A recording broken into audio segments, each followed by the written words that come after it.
Eu vi o meu irmão sorrir para as câmaras enquanto o sangue me escorria pelo rosto, e pensei, como é possível que o herói da família seja o mesmo monstro que me deixou para morrer? Naquele momento, juro que o ódio nasceu não no acidente, mas no copo de Porto que ele ergueu em minha honra, uma honra falsa, envenenada pela indiferença. E se eu te dissesse que a vingança não é um grito, mas um sussurro que ecoa nas veias de Lisboa, devorando segredos como o Tejo engole os pecados da cidade? O sol de verão em Lisboa batia impiedoso nas ruas de Alfama, onde o ar cheirava a sardinha assada e a azulejos quentes. Eu, Miguel, tinha 28 anos, e naquele dia, o mundo parecia conspirar para me lembrar de quão pequeno eu era na sombra do meu irmão mais velho, António. Ele era o filho dourado, o arquiteto brilhante que reconstruiu o bairro Alto com projetos que faziam os jornais babarem. Eu era o ajudante invisível, o que carregava os bué prensuados e limpava os erros dele, sempre com um sorriso forçado para não manchar a família Santos. Tudo começou numa curva traiçoeira da estrada da Costa da Caparica. Íamos para uma gala no Casino Estoril, ele, o convidado de honra por um prémio de inovação urbana, eu, o motorista relutante, porque a mania dele de beber Porto como se fosse água não permitia que pegasse no volante. Relaxa, mano, disse-me ele, com aquela voz aveludada que encantava investidores. É só uma curvinha. Pensa no brinde que vamos fazer ao meu sucesso. Ao nosso sucesso. As palavras dele ecoavam agora na minha cabeça como um eco oco, enquanto o carro derrapava na chuva fina que caía do céu Atlântico. O impacto foi um rugido surdo, metal contra guarda, o cheiro de borracha queimada misturado com o sal do mar próximo. Senti o airbag explodir no meu rosto como um soco de um deus zangado, e o sangue quente começou a escorrer do meu sobrolho partido. O meu braço direito latejava, torcido num ângulo impossível, e o pânico subiu pela minha garganta como baile. António, gritei, virando-me para o banco do passageiro. Ele estava lá, imóvel, o rosto pálido contra o encosto, um corte superficial na testa que mal sangrava. Mas vivo. Sempre vivo, o meu irmão. Tentei mexer-me, mas o cinto de segurança era uma coleira de ferro, e o motor chiava como um animal agonizante. O telemóvel dele estava no tabuleiro, iluminado com chamadas perdidas da nossa mãe. Onde estão? A gala começa em meia hora. Eu estiquei-me, ignorando a dor que me rasgava o ombro, e disquei o 112. Acidente na N377, perto do quilómetro 12. 2 feridos, um grave. A voz do operador era calma, profissional, como se acidentes fossem rotina, e em Portugal, com as estradas serpenteantes e os condutores imprudentes, era o mesmo. Mas então, António acordou. Piscou os olhos, confuso, e tocou na testa. Que merda foi esta? Murmurou, desatando o cinto com mãos trêmulas. Olhou para mim, para o sangue que me cobria a camisa branca imaculada que eu vestira para a gala, e franziu o sobrolho. Não era preocupação, era irritação. Estás bem? Olha que temos de chegar à gala. O ministro está à minha espera. Eu ri, um riso rouco e amargo que me doeu na caixa torácica. Bem. António, o meu braço está partido. Estamos num ferro velho sobre rodas. Ele ignorou-me, pegando no telemóvel e ligando para o pai. Pai, acidente estúpido. O Miguel perdeu o controle na curva. Mas estou inteiro. Diz à mãe para não entrar em pânico. Perdeu o controlo. Eu. O copo de Porto vazio no chão do carro contava outra história, mas quem acreditaria no irmão falhado? O pai, sempre o pacificador, respondeu com a voz grave de quem fumava demasiado. Apanhem-se, rapazes. A família precisa de vocês inteiros esta noite. António, brilha por nós. Brilhar. Essa palavra assombrava-me desde miúdo. António brilhava, eu apagava as luzes depois. Ele saiu do carro, cambaleante, e acenou para um grupo de turistas que parara. Tudo controlado. Acidente menor. Chame uma ambulância se puderem, mas digam que é para o filho do arquiteto Santos. Eu gritei pelo vidro rachado. António, espera. Não me deixes aqui. Mas ele já estava ao telemóvel, a rir com o organizador da gala. Atraso técnico, mas chego a tempo para o discurso. Preparem o champanhe. O sangue pingava no pedal do acelerador, formando poças vermelhas que refletiam as luzes distantes de Lisboa. Senti o frio da noite atlântica infiltrar-se pelos buracos no para-brisas, e o pânico deu lugar a uma raiva surda, como o ribombar distante de um trovão no Tejo. Como podia ele? O irmão que partilhara comigo os segredos de infância nas praias de Cascais, que me defendera dos bullies na escola católica de Benfica. Agora, eu era descartável, um estorvo para o seu momento de glória. A ambulância chegou 40 minutos depois, 40 minutos em que eu conversei com a escuridão, contando as estrelas que pontilhavam o céu de Caparica como feridas no firmamento. Os paramédicos cortaram o cinto, injetaram morfina que me deixou flutuando, e levaram-me para o Hospital de Santa Maria. Lá, sob as luzes fluorescentes que zumbiam como vespas enfurecidas, o médico diagnosticou fratura composta no húmero, concussão e 20 pontos no rosto. Foi por pouco, Sr. Santos. O seu irmão fez bem a chamar ajuda. Ajuda? Eu quis rir, mas a morfina transformou-o num gemido. Liguei para a mãe do quarto de recuperação, a voz fraca como um sussurro de confissão num confessionário. Mãe, onde está o António? Ele foi embora. Silêncio do outro lado, seguido de um suspiro carregado de vinho do Porto. Meu filho, ele teve de ir à gala. O pai insistiu. Mas ele mandou flores. E amanhã vem visitar-te. Descansa, Miguel. A família está orgulhosa de vocês os dois. Orgulhosa. Essa palavra era um veneno doce, enraizado na nossa educação portuguesa, família acima de tudo, aparências acima da verdade. Cresci ouvindo histórias dos avós que sobreviveram à ditadura de Salazar com sorrisos colados nos rostos, escondendo as cicatrizes. Nós, santos, éramos mestres nisso, fachadas impecáveis, como os azulejos que adornam as igrejas de Lisboa, belos mas frios ao toque. Naquela noite, deitado na cama do hospital com o braço engessado e o rosto latejando, o ódio começou a germinar. Não era um ódio explosivo, como o fado cantado nas tabernas de Alfama, era subtil, como o vinho que envelhece nas caves do Douro, ganhando corpo com o tempo. Pensei no discurso que António faria, nas palmas, nos flashes das câmaras. E eu?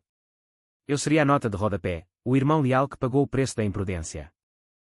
Ao amanhecer, quando o sol se infiltrou pelas persianas, uma enfermeira trouxe o jornal. Na primeira página, a foto dele, impecável no smoking, erguendo o troféu. A legenda, António Santos, o visionário que reconstrói Lisboa. A família celebra o triunfo. Ao lado, uma nota pequena, irmão envolvido em acidente menor, recupera bem. Menor. Como o meu sofrimento. Levantei-me, ignorando a dor, e caminhei até à janela. Lá embaixo, Lisboa acordava, o elétrico 28 rangia pelas colinas, vendedores ambulantes gritavam frutas frescas, e o Tejo fluía preguiçoso, carregando segredos para o mar. Eu jurei, naquele momento, que o meu sangue não seria em vão. A vingança não seria um ato impulsivo, seria uma obra de arte, esculpida na alma da cidade que nos vira nascer. E António, o meu irmão, seria o canvas. Os dias no hospital foram um limbo de visitas falsas e analgésicos. A mãe chegava com caixas de pastéis de nata da Confeitaria Nacional, os olhos vermelhos de noites mal dormidas, mas sempre com a mesma desculpa: ele está ocupado, filho. Os projetos não param. O pai trazia jornais, apontando artigos sobre António como se fossem troféus partilhados. Vês? O teu irmão está a abrir portas. Um dia, serás como ele. Como ele. Essas palavras cortavam mais fundo que o estilhaço no meu braço. António apareceu na terceira semana, quando eu já andava pelos corredores com muletas, o gesso a coçar como um lembrete vivo. Entrou no quarto com um ramo de flores silvestres, não rosas caras, mas cravos colhidos no chiado, como se isso compensasse a casualidade. Mano, que susto. Desculpa o atraso, o estúdio está um caos. Sentou-se na cadeira, as pernas cruzadas com elegância, o fato cinzento imaculado contrastando com a minha camisola desbotada. Olhei para ele, procurando o remorso nos olhos castanhos que herdáramos do pai. Nada. Apenas impaciência. Eu vi as fotos da gala, disse eu, a voz baixa mas firme. Brindaste ao sucesso. Com o meu sangue ainda fresco no carro. Ele riu, um riso desconfortável que ecoou no quarto estéril. Exageras, Miguel. Foi um acidente. Qualquer um teria feito o mesmo. A vida não para por uma curvinha molhada. Qualquer um. Essas palavras foram o catalisador. Qualquer um menos eu, o irmão que sempre limpara as suas merdas. Conversámos pouco mais, banalidades sobre o projeto novo dele em Belém, um museu moderno que misturava o passado colonial com linhas futuristas.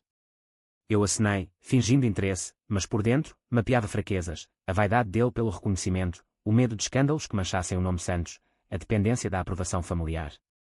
Quando ele se foi, deixando um cheque de 1000 euros para as despesas, fechei os olhos e visualizei o primeiro passo, infiltrar-me no mundo dele, não como sombra, mas como veneno lento.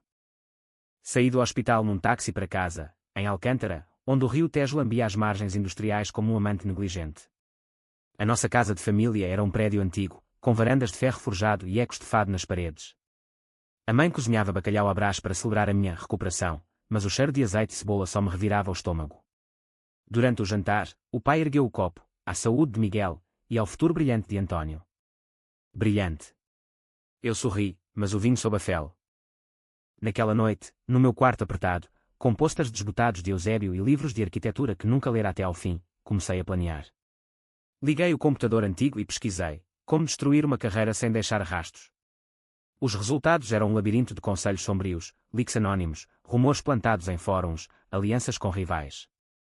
Mas eu queria mais, queria que ele sentisse o abandono como eu sentira, que o sangue dele escorresse não num acidente, mas na erosão lenta da alma. O primeiro movimento foi subtil. Criei um perfil falso no LinkedIn, João Mendes, um investidor interessado em projetos sustentáveis. Contactei António com elogios efusivos ao Museu de Belém. Ele mordeu o isco, marcando um café no A Brasileira. Lá, sob o retrato de Fernando Pessoa que vigiava os intelectuais, eu, como João, plantei a semente, ouvi rumores de irregularidades nos orçamentos do Bairro Alto. Nada grave, mas... Cuidado com os auditores. Os olhos dele arregalaram-se, o ego ferido. Rumores. Deve ser inveja de concorrentes. Saí dali com um aperto de mão firme, o coração acelerado como o elétrico subindo a colina. Era o início. Lisboa, com as suas 7 colinas e segredos enterrados, seria o palco perfeito. E eu, o diretor invisível. Os meses seguintes foram uma dança perigosa nas ruas labirínticas de Lisboa.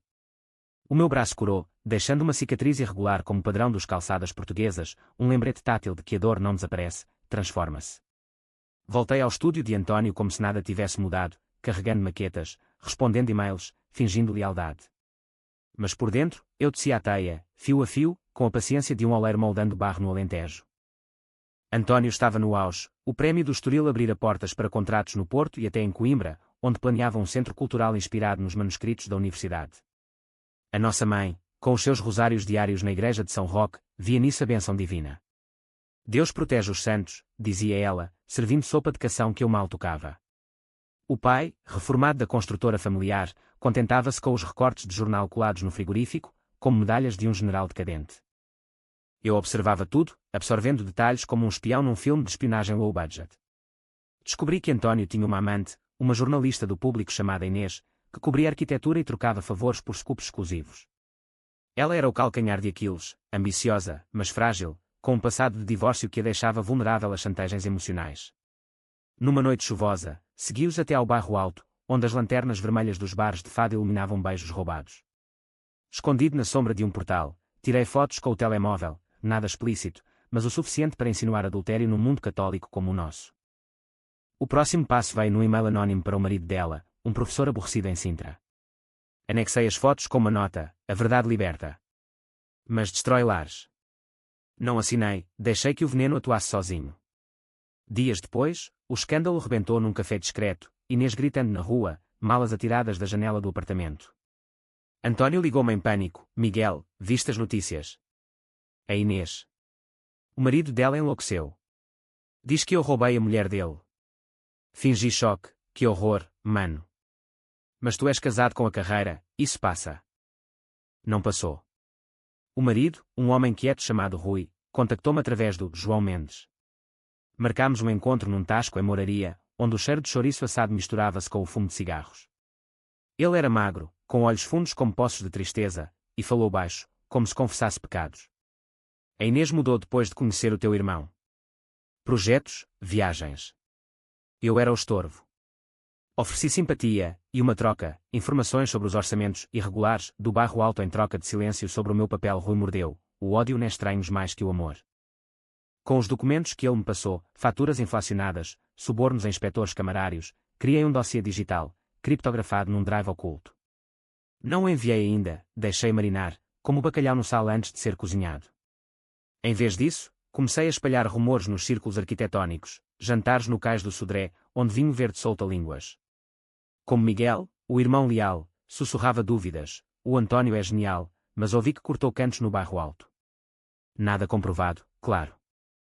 Os primeiros sinais de rachadura apareceram numa reunião com investidores espanhóis no Hotel Tivoli. António voltou pálido, o colarinho desabotoado. Eles questionaram os números. Perguntaram sobre subcontratados fantasmas. Abracei-o, sentindo o tremor no seu corpo. Vai correr bem, mano. És o melhor. Mas por dentro, regozijava-me como o diabo num sermão pascal. A família notou a tensão. A mãe convidou-nos para um almoço dominical em Cascais, na casa de praia onde crescéramos. O mar batia nas rochas como um coração irado, e o pai abriu uma garrafa de vinho verde gelado. O que se passa, rapazes? A vida é demasiado curta para stresses. António, com os olhos evasivos, falou do projeto de Coimbra. Eu sorri e servi o peixe grelhado. Mas sob a mesa, o meu pé roçava o dele, um lembrete subtil, eu sei. Naquela tarde, enquanto eles cochilavam à sombra das pinheiros, explorei o telemóvel de António, deixado descuidadamente na mesa.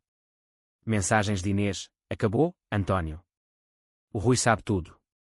E os teus segredos profissionais? Ele ameaçou contar. O coração acelerou-me, o jogo escalava. Respondi como ele, um erro fatal. Calma, amor. Eu resolvo. Mas preciso de tempo.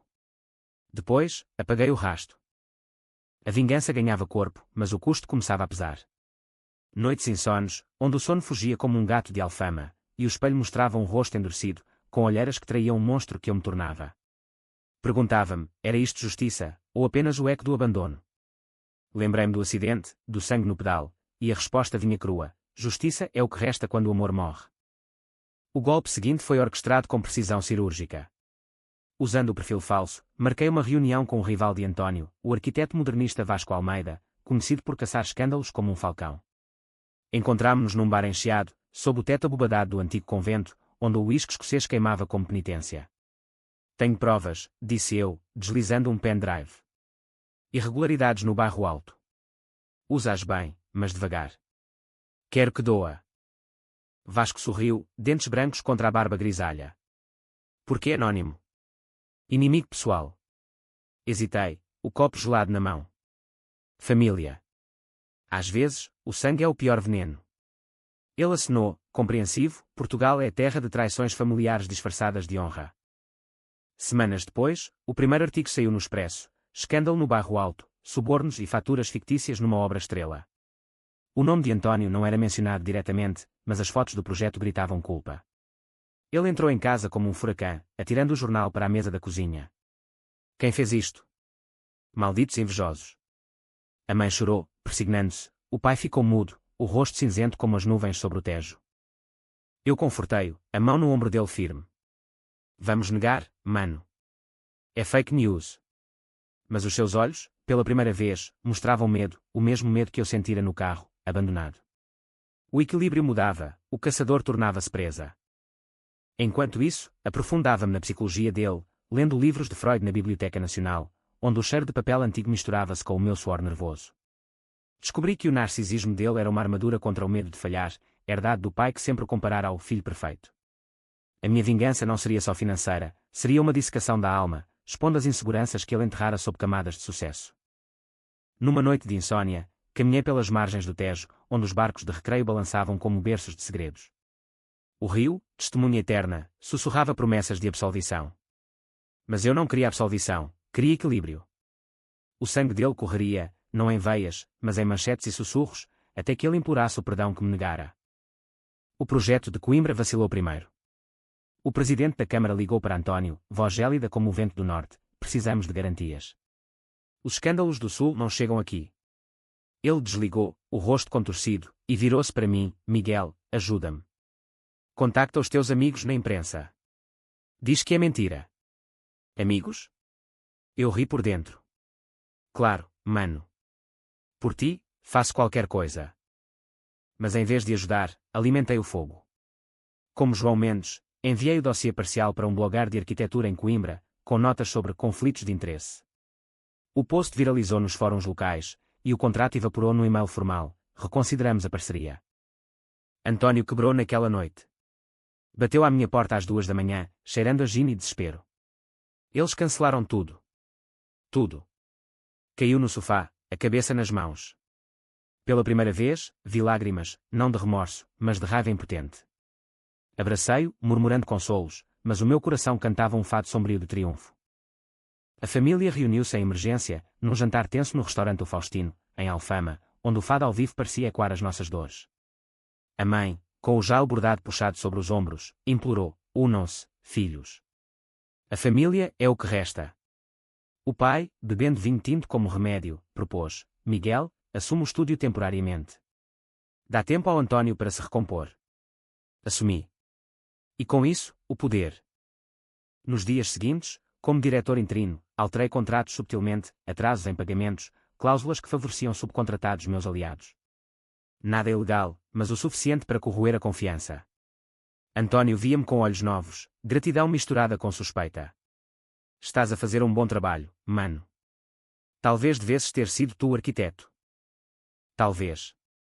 Mas o destino, como o Tejo, tem correntes ocultas. O poder era uma droga viciante, mais forte que o porto envelhecido que o pai guardava para ocasiões especiais. No estúdio, agora meu domínio, eu comandava reuniões com a confiança de um toureiro na arena de campo pequeno. Os funcionários, outrora leais a António, curvavam-se à minha visão, renovada, projetos mais sustentáveis, menos show-off, inspirados nas raízes alentejanas de simplicidade dura. Eles aplaudiam, ignorando as olheiras que traíam às minhas noites de planeamento febril. António retirou-se para a casa de praia em Cascais, alegando reflexão criativa. Mas eu sabia a verdade, depressão, alimentada por chamadas de credores e e-mails de ex-parceiros. Liguei-lhe diariamente, a voz melosa como melão maduro: mano, o estúdio vai bem. Mas preciso de ti aqui. Volta. Ele recusava, a voz rouca de uísques solitários: dá-me tempo, Miguel. Estou a perder tudo. Perder tudo. Essas palavras ecoavam o meu próprio vazio pós-acidente, quando o mundo girava sem mim. Mas onde eu me ergui, ele afundava, e eu empurrava, subtilmente. Enviei-lhe recortes de jornais com títulos como Ascensão de Miguel Santos, o novo rosto da arquitetura lisboeta, plantados por amigos no diário de notícias. Cada um era um prego no caixão do ego dele. A mãe notou a mudança. Num chá da tarde no Parque Eduardo VII, com os pavões a grasnar como juízes, ela pegou na minha mão: estás diferente, filho. Mais duro.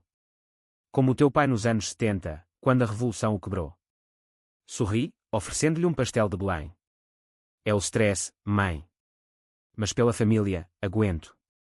Ela acenou, mas os olhos dela, sábios como o fado de Amália, viam além. O pai foi mais direto. Chamou-me ao seu escritório, um cubículo cheio de modelos empoeirados de pontes que nunca construíra. Ouvi rumores. O António acha que tu estás a sabotar. O ar cheirava a tabaco velho e arrependimento. Encarei-o, o coração batendo como o sino da Basílica dos Mártires. Rumores, pai. Como os do acidente, quando ele me deixou sangrar. As palavras saíram antes que eu as pudesse conter, cruas como carne crua. Ele piscou, surpreso. O quê? Ele disse que foste tu ao volante bêbado. A mentira revelada, como um azulejo rachado expondo a argamassa podre. Ri, um riso seco que encheu o quarto. Bêbado? Ele bebia o Porto como se fosse o Tejo seco. Mas a família prefere o herói intacto. O pai baixou a cabeça, envelhecendo 10 anos num instante. Eu não sabia. Desculpa, Miguel. Desculpa. Palavra vazia, como o brinde na gala. Mas plantava dúvida, e dúvida era o meu aliado. Deixei-o ali, ruminando, e saí para a rua, onde o trânsito de Lisboa rugia como uma besta urbana. O próximo ato da vingança visava o coração dele, a reputação. Descobri, através de Rui, agora um informador relutante, motivado por cheques mensais, que António procurava uma parceira nova, uma galerista de arte em Porto chamada Sofia. Ela era chave, rica, influente, com ligações à elite nortenha. Marquei um encontro, acidental, como João Mendes, num leilão de arte no Museu Soares dos Reis. Porto era uma mudança de ares bem-vinda, as ruas de granito e o Douro vinho davam-me perspectiva. Encontrei Sofia num salão opulento, rodeada de quadros de Vieira da Silva. Ela era elegante, com cabelos pretos como a noite minhota e olhos que interrogavam.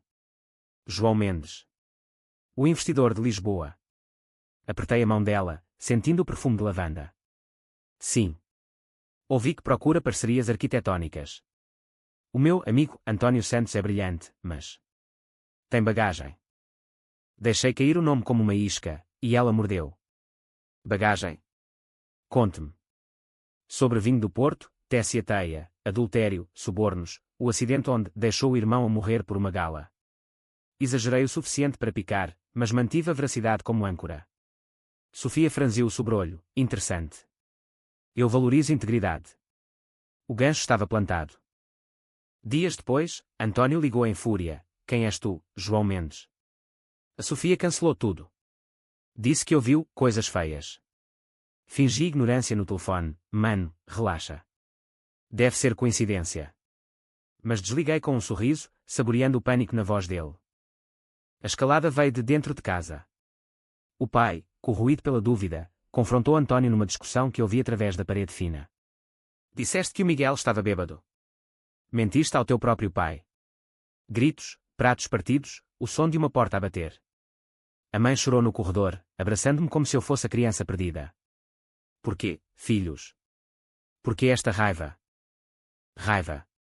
Eu podia explicar, era o preço da indiferença, os juros compostos do abandono. Mas calei-me, cozinhando arroz de marisco para acalmar os ânimos, o vapor subindo como fantasmas. António voltou ao estúdio, espectral, com barba por fazer e olhos engestados. Preciso de um projeto, Miguel. Algo para me redimir. Ofereci-lhe um pequeno, renovação de um tasco em Alfama, humilhante para o seu ego de grandes obras. Ele aceitou, grato, sem saber que eu sabotara os orçamentos, inflacionando custos para que ele falhasse publicamente. Enquanto trabalhava, observava-o, as mãos trêmulas nos desenhos, o suor na testa como no dia do acidente invertido. Numa pausa para café no Martinho da Arcada, onde Camões outrora sonhara épicos, ele confessou: sinto-me um fracasso, mano. Como se o mundo me odiasse. Toquei no braço dele, sentindo a fragilidade. O mundo é cruel, António. Mas a família. A família perdoa. Perdoa. Mentira piedosa, pois o meu perdão era uma ilusão, um véu sobre o abismo. O clímax parcial veio no leilão de caridade no Convento do Carmo, ruínas góticas que simbolizavam destruição bela. Toda a elite lisboeta estava lá, políticos, artistas, o ministro da Cultura que outrora aplaudira António. Eu apresentei um projeto meu, uma praça sustentável em Moraria, homenageando os mouros esquecidos. As palmas foram ensurdecedoras, António, na plateia, aplaudiu com mãos mortas. Depois, no cocktail, um jornalista abordou, Sr. Santos, sobre o artigo do Expresso. Confirma as irregularidades. Ele gaguejou, o copo de moscatel tremendo. Eu intervi, charmoso, rumores velhos. O meu irmão é vítima de inveja. Mas o dano estava feito, fotos dele embaraçado circularam nas redes. Naquela noite, ele bebeu até cair, vomitando segredos no chão da casa. Eu devia ter ficado no carro, Miguel. Devia ter-te ajudado. Lágrimas, finalmente. Abracei-o, sussurrando, demasiado tarde, mano. Mas ele não ouviu, perdido no álcool. Eu saí para o balcão, olhando o Tejo Negro. A vingança era doce, mas oca, como um fado sem alma. Perguntava-me se pararia, se o suficiente era o suficiente. Mas o sangue chamava por mais. O outono chegou a Lisboa com ventos úmidos do Atlântico, carregando folhas secas pelas escadarias do bairro alto como confetes de um carnaval mórbido. O estúdio prosperava sob a minha liderança, contratos novos com a Câmara Municipal para espaços verdes em Chelas, inspirados na resiliência dos bairros periféricos. Os médias chamavam-me o Santos renovado, e o ego, outrora faminto, agora se banquetava com elogios. Mas cada vitória era um tijolo na muralha que erguia entre mim e o remorso. António era uma sombra agora, ajudando no tasco de Alfama com desenhos apressados que eu criticava subtilmente. Mano, esta linha é demasiado ousada. Os clientes querem tradição. Ele acenava, olhos baixos, o orgulho esmagado como uvas no lagar do Douro. A família fragmentava-se, a mãe refugiava-se em novenas na sede de Lisboa, o pai bebia em silêncio no clube de xadrez em Rossio. Eu era o pilar, o salvador, e o destrutor. O plano seguinte visava o núcleo, a herança familiar. Descobri, remexendo nos papéis velhos do pai, que a construtora Santos fora fundada pelos avós com capitais duvidosos durante o salazarismo, favores políticos, terrenos subornados. Nada ilegal hoje, mas escandaloso num Portugal pós-25 de Abril, obcecado por transparência. Criei um blog anónimo, Verdades Enterradas, e publiquei extratos, Os Santos, edifícios sobre areia de corrupção. O post espalhou-se como fogo em palha seca, impulsionado por chares em grupos de Facebook de ex-funcionários ressentidos. O pai ligou-me, voz trêmula: Miguel, leste isto? Dizem que os teus avós. Interrompi, calmo, fake news, pai. Alguém quer-nos mal. Mas ele sabia, o passado assombrava como fantasmas nos túneis do aqueduto das águas livres. António confrontou-me no estúdio, o rosto inchado de insónias. És tu? Atrás disto tudo. Os olhos dele, ingestados, procuravam a verdade no meu rosto. Ri, negando, eu. O irmão que te salvou. Pensa bem, António. Quem ganhou com o teu sucesso? Ele recuou, dúvida cravada como uma farpa. a amante de outrora, Inês, reapareceu como um bumerangue. Ligou para mim, voz amarga, o teu irmão destruiu a minha vida. Mas ouvi que tu sabes coisas. Ajuda-me a expor. Encontrei-me com ela num café em Princesa, onde o cheiro de expresso forte cortava a neblina matinal. Ela era magra agora, o glamour jornalístico esbatido. Ele mentiu sobre tudo. O acidente. Ele confessou-me, deixou-te porque a gala era mais importante. Ofereci-lhe o dossiê completo, publica. Mas menciona o nome Santos em pleno. O artigo saiu no Público uma semana depois. A queda dos Santos, de heróis a vilões, um legado de mentiras. Detalhes sórdidos, o adultério, os subornos, o abandono no acidente com testemunhas inventadas mas plausíveis. A cidade ferveu, debates em rádios como a Antena 1 questionavam a integridade da elite arquitetónica. António foi arrastado para uma investigação da Inspeção-Geral de Ordenamento do Território. Ele apareceu na minha porta à meia-noite, chuva a escorrer do casaco como lágrimas tardias. Leste. Eles dizem que eu te deixei morrer. Caiu de joelhos no hall, soluçando. Perdão, Miguel. Eu era um egoísta. A gala. Pensei que era o meu momento. Abracei-o, sentindo o corpo dele tremer, mas o meu era pedra. Perdão? O sangue não mente, António. Deixei-o ali, encharcado, e subi as escadas. No quarto, o espelho refletia um estranho, olhos frios, sorriso torcido. A vingança consumia-me, transformando o irmão ferido num predador. Sonhei naquela noite com o acidente invertido, eu ao volante sóbrio, ele sangrando, e eu partindo para a gala, brindando ao meu sucesso. Ao amanhecer, a polícia bateu à porta, não para mim, mas para revistar os arquivos do estúdio. Encontrei António no terraço, fumando um cigarro com vista para o Tejo. Acabou, murmurou. Vou para o Porto. Recomeçar. Acenei, oferecendo, leva o que precisares. Somos família. Mas por dentro, planeava o golpe final, roubar-lhe o último refúgio, a dignidade. A mãe sofreu um colapso nervoso, internada no Hospital de Santa Maria, ironia cruel, o mesmo onde eu recuperara.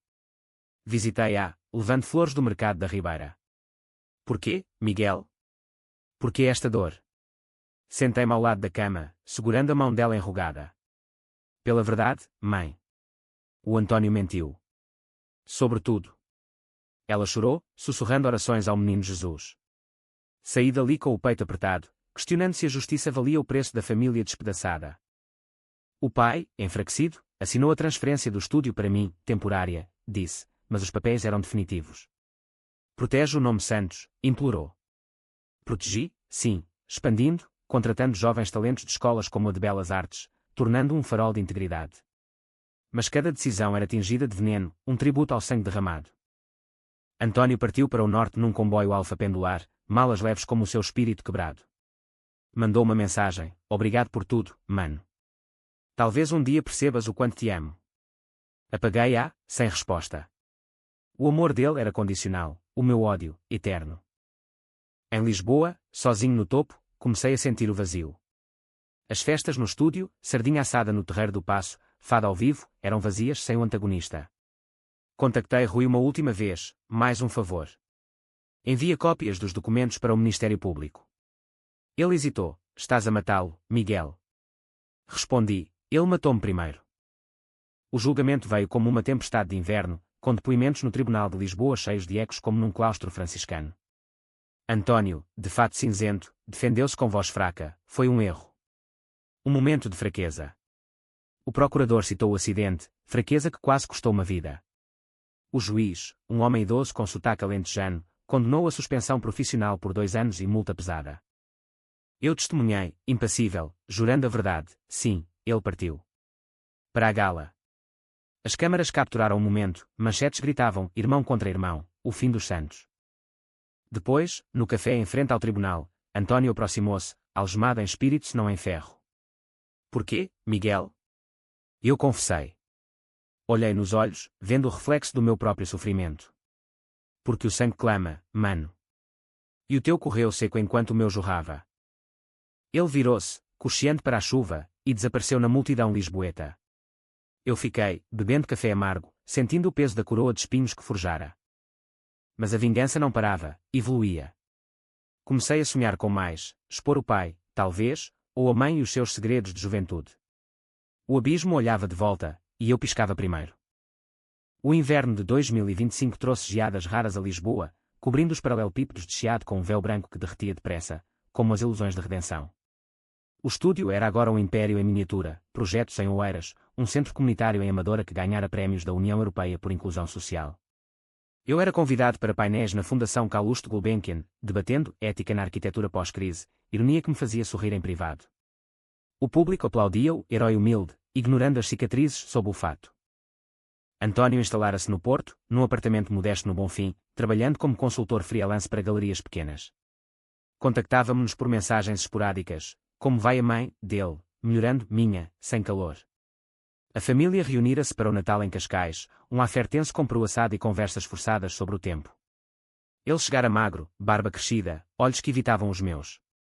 Brindámos com espumante, mas o copo dele tremeu, ao futuro. O meu, ao passado enterrado. A mãe recuperara, mas frágil, com terapias na luz saúde que falavam de trauma familiar. Ela sussurrava-me à noite, perdoa-o, Miguel. O ódio corrói quem o carrega. Perdoar. O perdão era um luxo para vítimas sem cicatrizes. Em vez disso, planeava o ato final, não destruição total, mas humilhação eterna, forçando-o a confrontar o monstro que criara. Descobri, através de contactos no Norte, que ele cortejara uma nova mulher, Marta, uma restauradora de arte com galeria no Clérigos. Ela era genuína, viúva recente, buscando estabilidade. Perfeito. Como João Mendes, infiltrado ainda, marquei um jantar, de negócios, com ela no Yatman, com vista para o Douro Vinhas Adormecidas. António Santos. Conheço o trabalho dele. Mas ouvi histórias. O irmão abandonado, escândalos. Plantei sementes, ele muda quando sob pressão. Cuidado com o vinho dele. Marta, olhos verdes como vinhedos, hesitou, obrigada pelo aviso. Mereço paz. O gancho fisgou, dias depois, ela confrontou-o, e ele, desesperado, ligou-me, Miguel, a Marta acabou tudo. Alguém lhe disse mentiras sobre ti e eu. A voz dele quebrara, como vidro fino. Vem a Lisboa. Fala comigo. Aceitei, o coração endurecido como cortiça alentejana. Encontrei-me com ele no mirador de Santa Catarina, onde o Tejo se estendia como uma serpente prateada ao pôr do sol. Ele estava lá, casaco poído, fumando um charuto barato. Senta-te, mano. Preciso de saber, foste tu. Desde o acidente. O ar cheirava a mar e a segredos velhos. Olhei-o, vendo o homem que fora, confiante, carismático, agora reduzido a cinzas. Sim, confessei. As palavras saíram como um rio represado, o perfil falso, os leaks, os rumores. Tu deixaste-me sangrar, António. Para uma gala. Para o teu brilho. Ele ouviu, rosto pálido, mãos cerradas nos joelhos. Eu. Errei. Mas isso não justifica. Destrói-nos a todos. Lágrimas escorreram, salgadas como o Atlântico. Perdão. Deixa-me reconstruir. Perdão. A palavra pairou como fumo. Abracei-o, sentindo os ossos proeminentes. Talvez. Mas primeiro, confessa publicamente. O acidente, as mentiras. Limpa o nome Santos. Ele acenou, quebrado, por ti, faço. Semanas depois, num podcast sobre arquitetura ética, ironia suprema, ele falou. Voz trêmula, admitiu, noite fatídica, um acidente. Eu parti, deixando o meu irmão ferido, para uma gala egoísta. Foi o meu maior erro. O mundo ouviu, manchetes no Jornal de Notícias, confissão chocante, arquiteto admite abandono. A família estremeceu, a mãe desmaiou ao ouvir, o pai cortou laços. Eu senti alívio momentâneo, como chuva após seca. Mas o vazio persistia. Visitei a mãe no hospital de novo, segurando a mão dela. Acabou, mãe. Ele pagou. Ela sorriu fraco, e tu? Quem te cura? Ninguém, pensei. O ódio era o meu bálsamo torto. António sumiu depois disso, rumores de um emprego anónimo em Braga, longe dos holofotes. Mandei-lhe uma mensagem final, reconstruímos, mano. Sem sombras. Sem resposta. O silêncio era a paz que merecíamos, ou o abismo final. No estúdio, lancei um projeto memorial, uma praça em Caparica, com uma escultura de mãos entrelaçadas sangrando para o mar, simbolizando irmandade frágil. A crítica aplaudiu a profundidade emocional. Mas só eu sabia a verdade, era o meu epitáfio para nós. A primavera trouxe renascimento falso. Caminhei pelo Tejo, sentindo o vento como um sussurro de absolvição. A vingança completara o ciclo, mas o custo era uma alma oca, e quando como fado em taberna vazia. Perguntava-me se o sangue valera a pena, o meu, o dele, o nosso. O verão de 2026 regressou a Lisboa com fúria, o sol castigando as praias de Cascais como se quisesse queimar pecados. 2 anos após o julgamento, o Estúdio Santos era sinónimo de excelência ética, prémios internacionais, capas na Ayrshire Daily, palestras em Veneza onde eu discursava sobre reconstruir confiança. O público via um visionário, eu via um impostor, usando a dor como alicerce. A família remendada, a mãe, mais serena, voluntariava sem-abrigos para sem-abrigo em Alfama, encontrando redenção em atos pequenos. O pai, com cancro a devorar-lhe os pulmões, passava dias no jardim, plantando oliveiras que não veria crescer. Tu salvaste-nos, Miguel, murmurava, a voz rouca de morfina. Salvei? Ou destruí, tijolo por tijolo? António reapareceu num e-mail inesperado, de um endereço genérico: estou em Évora. Trabalho em restaurações rurais. Paz, finalmente. Obrigado pelo empurrão, doloroso, mas necessário. Anexara fotos, ele, bronzeado pelo sol alentejano, rindo com operários numa quinta antiga. Parecia livre, o peso levantado. Respondi, bom saber. Visita quando quiseres. Mas não quis, o abismo entre nós era demasiado largo. O ato final veio não por planeamento, mas por karma cruel. Numa gala no MAT, Museu Moderno à Beira-Tejo, com linhas que António invejara, eu era o orador principal. Discorria sobre o legado quando o mestre de cerimónias anunciou uma surpresa, uma mensagem do passado. O ecrã acendeu-se com um vídeo caseiro, nós, miúdos em Cascais, construindo castelos de areia, rindo enquanto as ondas os levavam. Voz-over de António, o legado não é tijolos, mas laços. Desculpa, mano. Reconstruamos juntos. O salão aplaudiu, lágrimas nos olhos dos presentes. Eu congelei, o microfone pesado como chumbo. Era genuíno. Ou manipulação final. Depois, no cocktail, uma nota dele, convido-te a Évora. Sem câmaras. Só irmãos. Fui.